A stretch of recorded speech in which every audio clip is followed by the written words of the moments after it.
Well, it's great to see everyone here today because The Eagle was the only comic I was allowed to read from about 1957-58 onwards when I got back from the Far East. I was born in Hong Kong and lived in Malaya and Bangkok, so I didn't really speak very good English. My languages were actually Siamese and Malay. But when I got back, I had to learn English, and I learned most of it from The Eagle. And it was the only magazine and only comic we were allowed, and so we had to hide them underneath our beds because otherwise someone would take them off us. But it was quite an introduction, and I should say the other introduction to space was the fact that Patrick Moore, Sir Patrick, was supposed to be my science teacher when I got back to my prep school, but when he heard I was coming, he left. And he came actually to the BIS and started as the editor of the Spaceflight magazine, the very first Spaceflight magazine in 1956. So we have a long history of connections. And in fact, I kept in touch with him right the way through his life. And he always said he only came to the school, which was Homeward House down in Kent, to actually learn or teach cricket. So it really wasn't stars at all. But he left one of his telescopes, a 6-inch reflector, and that's the one I got practice on from the age of about 7 or 8 onwards. So he came back and lectured to us, so we have a connection in that as well. But it was really the Eagle that got me into aviation as well. And I spent 44 years with British Aerospace and its predecessors. So my last 27 years were actually in space, selling satellites around the Far East and Middle East. So I'm now here and hoping to enjoy today, looking forward to hearing what you've got to say, and hoping that Gerry survives long enough to introduce us. Yeah. Thank you very much. Over to Gerry. Thanks, Alistair. Actually, I've got a Patrick Moore story. He was the first person in the BIS to shake my hand when I rolled up at the first ever meeting, which is something. I want to thank everybody for turning up. I want to thank Malcolm in particular for, working on me with this idea at the beginning before he fell ill as well. So thank you very much, Malcolm, for that, and thank you for everybody for responding and coming. As has been said, I've got terrible lurgy, so I shall probably lose my way halfway through this, but I'm hoping the slides can speak for me. This is a very personal view of, and I think everybody here will do it, and as I said, this is not to wallow in the bad things of the 50s that I remember. I put up Polo, Prejudice and Politics because it's a nice alliterative thing, but that just about sums it up. Several of my friends had polio, things like that. Those were the sort of things that were in your mind. It was the Cold War, and there was prejudice you never noticed as a kid, but it was there. So before we indulge in our rosy glow, we remember where we come from. I don't think the world is much worse than it was. Yeah. Anyway, spaceflight has always had behind it science fiction writers. I mean, even in Roman times, there were people like Lucian, when they thought the swans went to the moon in the winter, wrote things which could be classed as science fiction. But science fiction really began in about 1800. Brian Aldiss reckons Mary Shelley wrote the first science fiction book, and I think that's probably right because it came along. But basically, science fiction people, people, dreamers, have kind of always indulged in fancy flights. One of the first things in science fiction is space flight. And then astronomers, funnily enough, always... a lot of astronomers have speculated on, other planets' life and everything, and what was there. And then, of course, once technical things are discovered, people immediately start looking at the practicalities. So it's a personal view of how Eagle and Dan Dare affected me and my career up to now, which is probably going to terminate at the end of this meeting. The interesting thing about both science fiction and children's literature is that they are the only literature that defines the culture that you're in. It's not trying to talk about the future, it's really talking about what you want now. And so what I wanted now was, that's clearly a well-known picture, one of my favourites, people carrying skis around on the Mars Astoria or on the Mars Polar Cap. and I fully expected by about, well, 20 years ago, or maybe 30 years ago, to be skiing with Professor Peabody. Sorry, I've gone too far. Where am I? The astronomical, well, we all know what it was. In 1950, when I walked down the road to, I didn't walk, I cycled down the road in 1950, April, exactly 65 years ago today. Oh, by the way, with us all being so decrepit, apart from a few, I literally thought, well, do we do a 70th? No, we won't let any of us be here, but 65 we can just about make.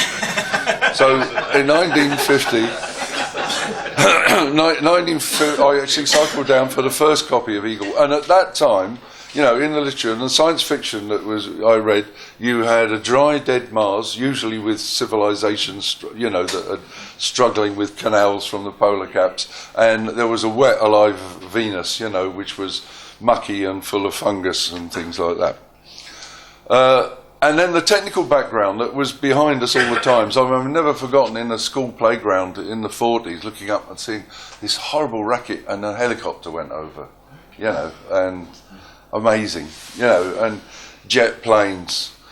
And I've put in brackets things that were not actually known because they were secret, except the magnetron. That's just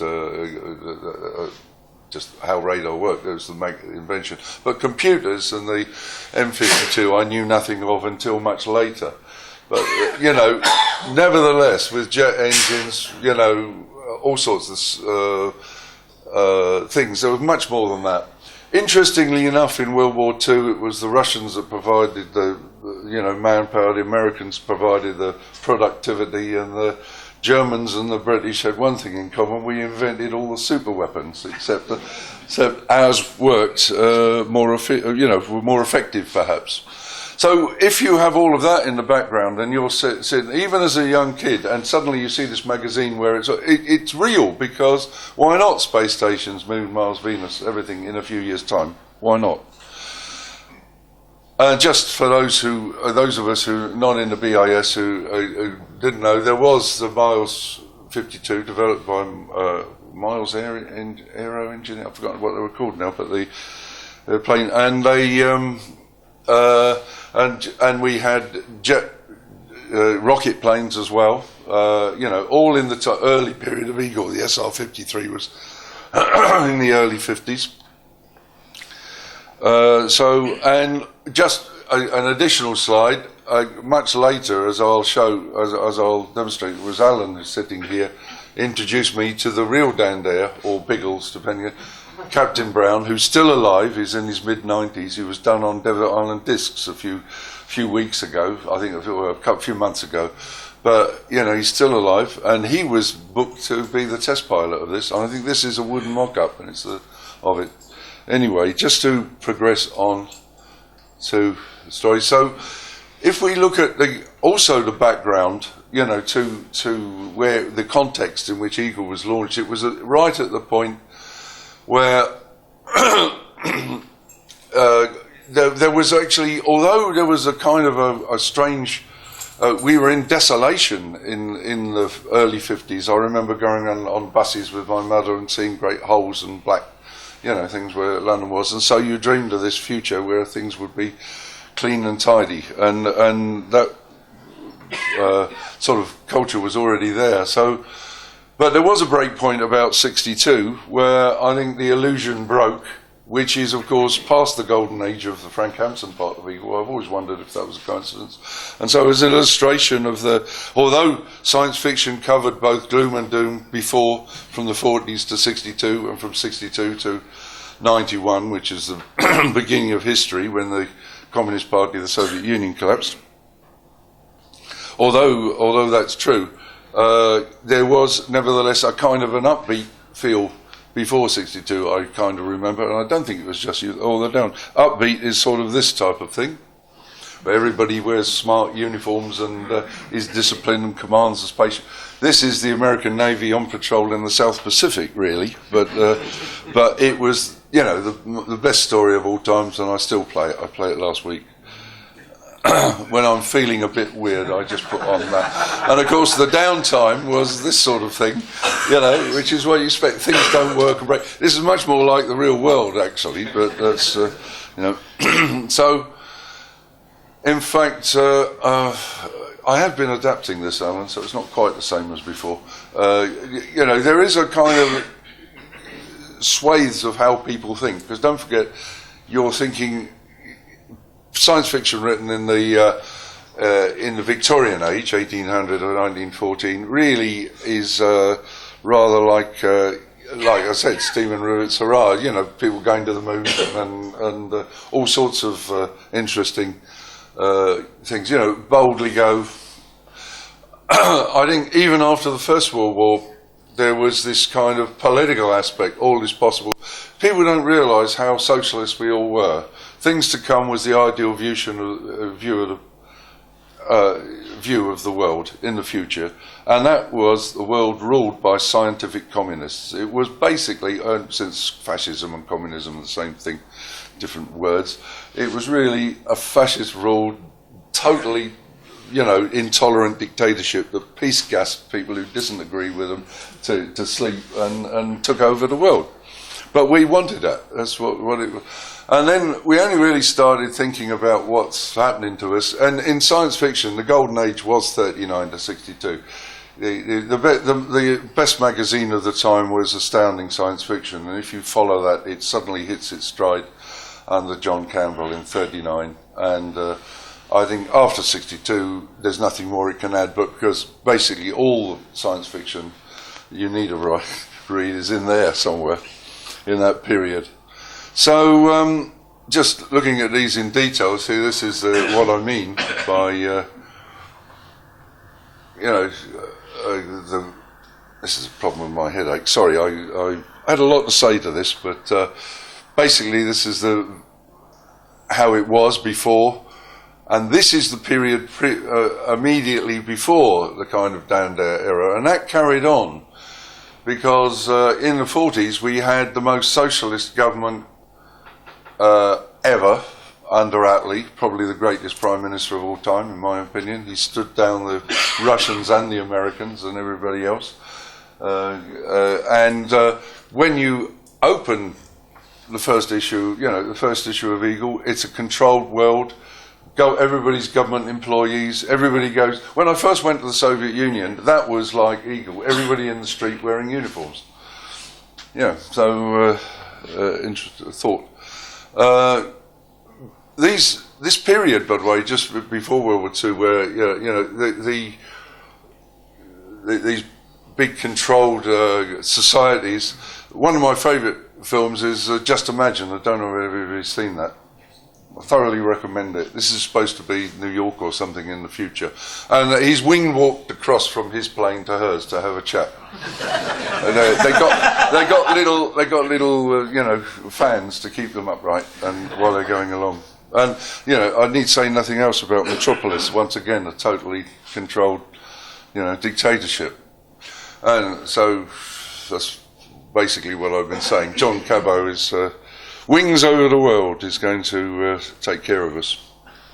And then it was only after the 30. So the interesting thing about the Eagle, it harks back to that age, or Dan Dare strip, I mean, but it has things going wrong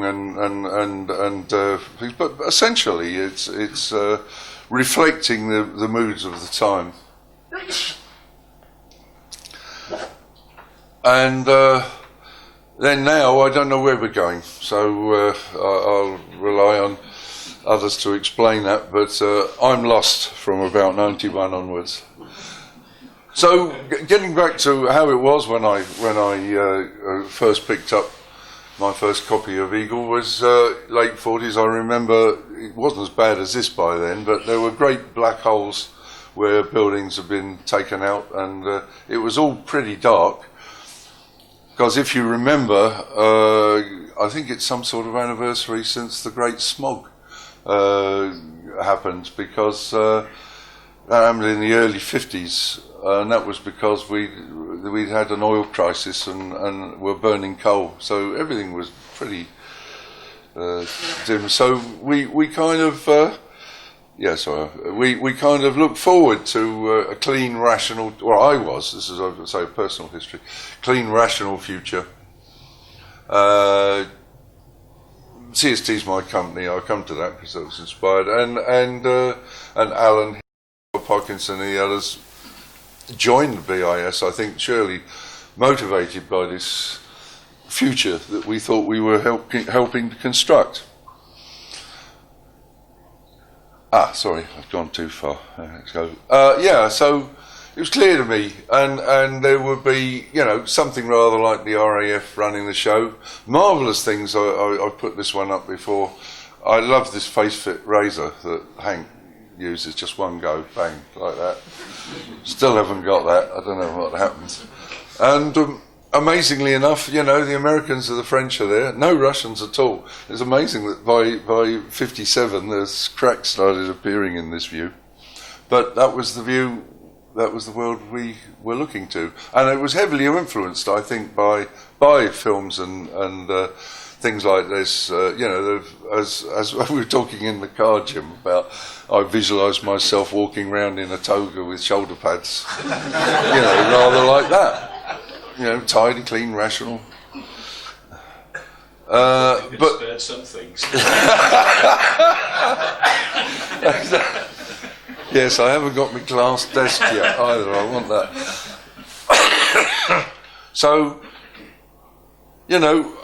it's funny how when things happen, the media, who really are not, they will just grab onto it. So, as soon as the V2 arrived, everybody was going to fly around in things that looked like V2. So, Destination Moon, although it's nuclear powered and single stage vehicle going to the moon, it's still shaped like a V2 and everything. So, it's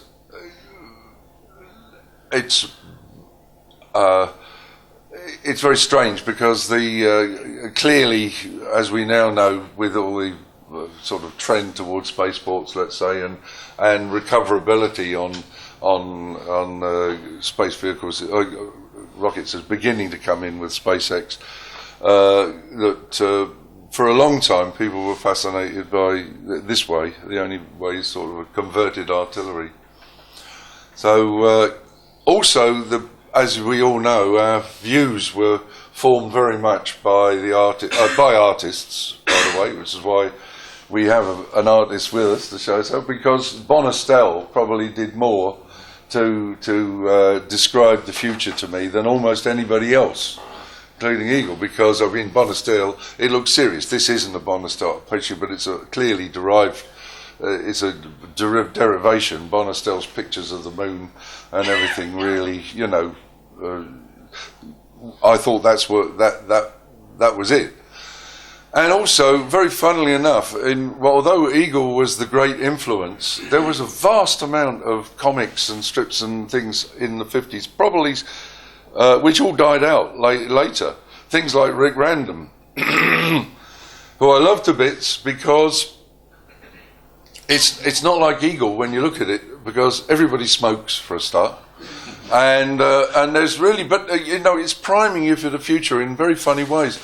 But the anomalies in this are quite striking. I mean, for example, they're discussing a matter transmitter in the first one, and then discussing things coming on the telex in the next, all in the same group of stories.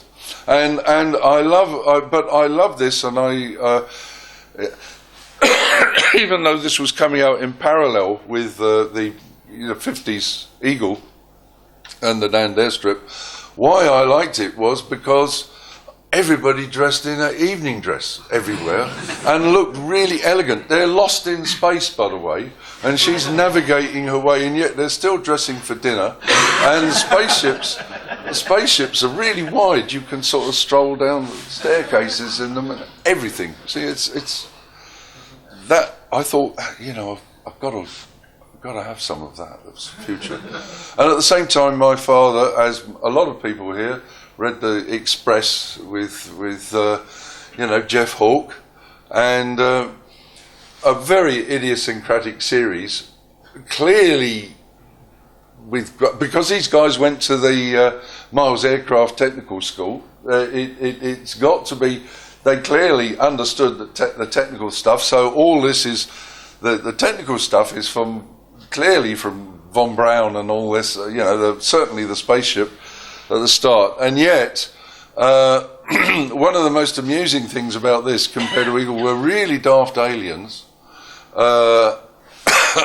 who did all sorts of interesting things, and he had a lot of interesting things like galactic councils which you had to go and plead for Earth to and things like this. But another characteristic slightly different from Eagle because of Eagle's basic moral structure was of course they had really glamorous ladies as well.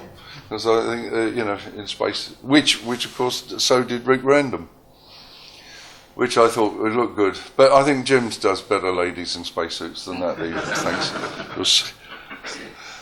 And so, things that have influenced my expectations, it was a very mixed bag as it was in the 50s, a combination of astronomical knowledge, technical knowledge and everything else. But I fully expected things like gravity control. Even in the early adventures of Dan Dare, there's unexplained gravity motors, where they can go through a lock onto the ship. And so on.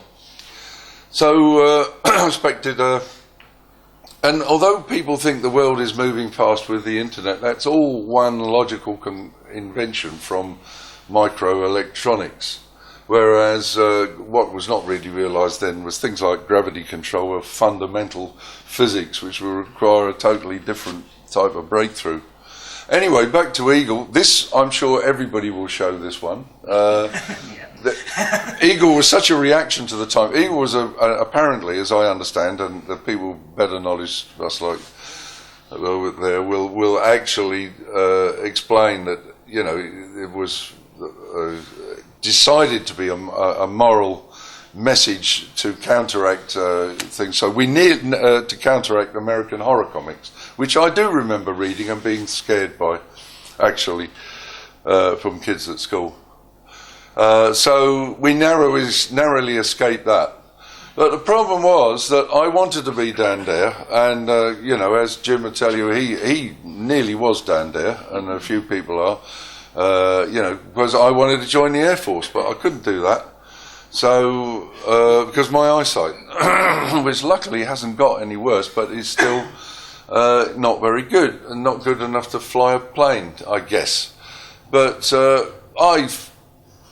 I therefore was very attracted to Blasco, I must say, because, of course, on the good side, he had fantastic things that I look forward to seeing.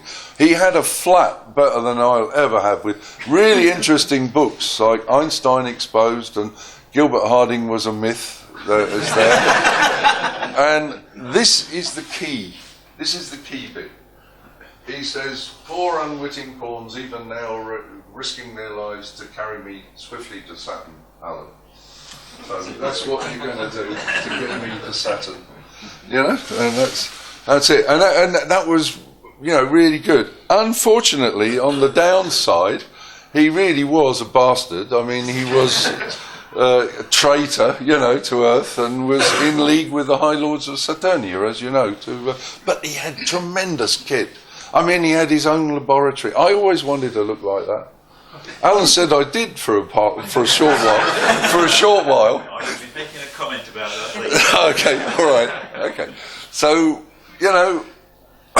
just talking of heroes, I was at a conference with Alan, discussing this very scene where Dan jumps into an alien spaceship and is just puzzling with the controls before he pulls off, and I said, but nevertheless he could fly anything, any spaceship, and just like, but I've forgotten how the conversation went, but Alan said, "Would you actually like to meet Biggles?" And he introduced me to Eric Brown at the time with this conference, which is how delightfully I came to know him.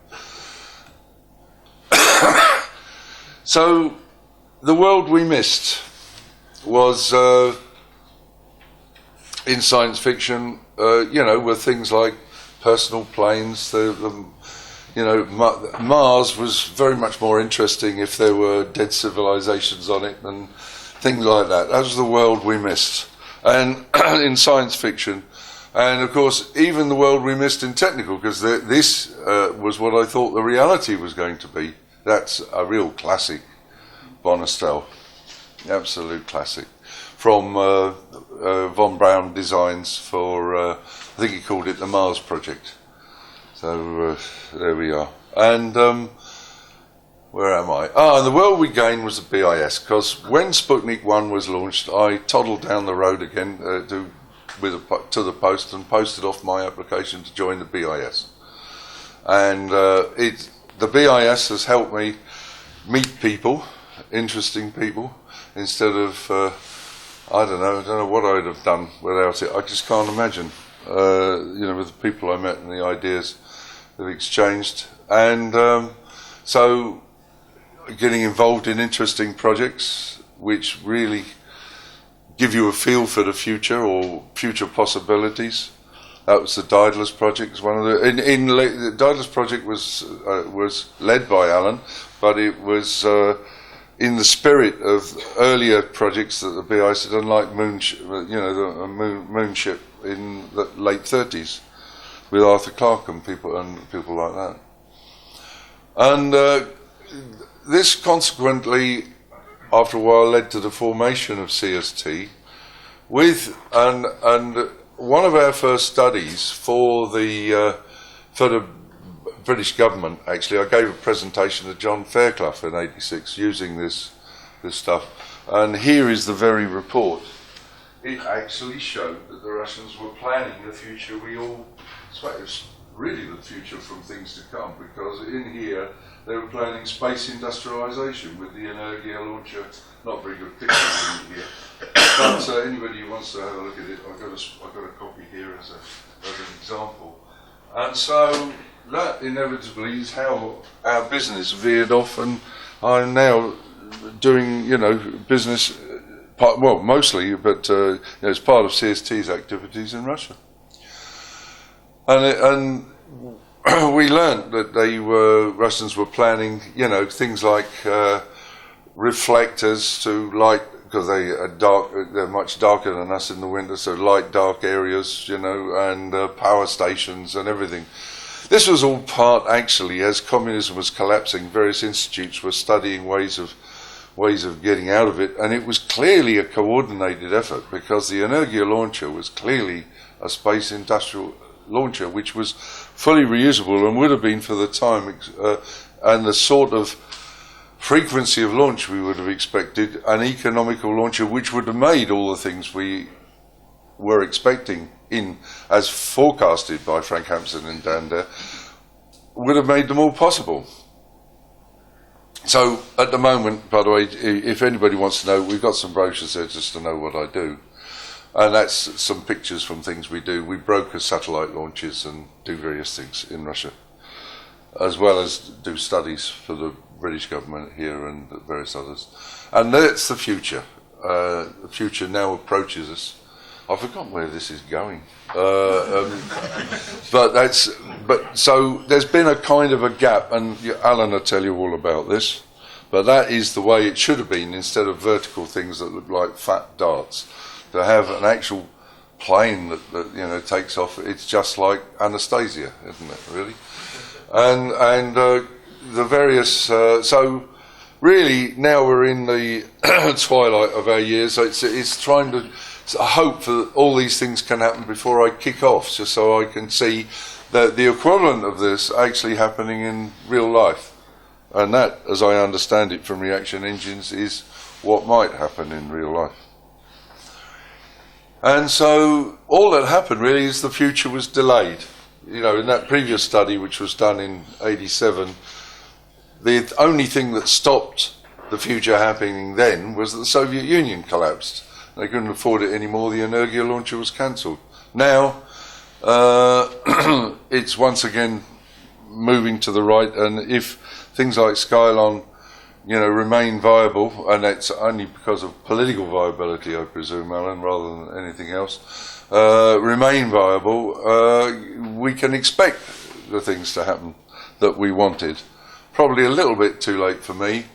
So my end will probably come before that, and it will probably be like Blasco's, absolutely silly. My son tells me I'm a bit like Mr. Magoo, and I'm likely to fall down a manhole, which is very true, and I probably would forget to screw my helmet on tight, so that's really what would happen to me. Maybe Dan did have a secret love child, because just a few weeks ago somebody emailed me this. A guy called Dan Dare, driving a fast speedboat at 3 times the limit, had flooded some other boat on the River Thames. and he's, you just realise that Dare zipped under the Southwood Bridge in excess of 35 knots. I can imagine, you remember how they used to drive the gyro cars? Totally irresponsible drivers though, weren't they?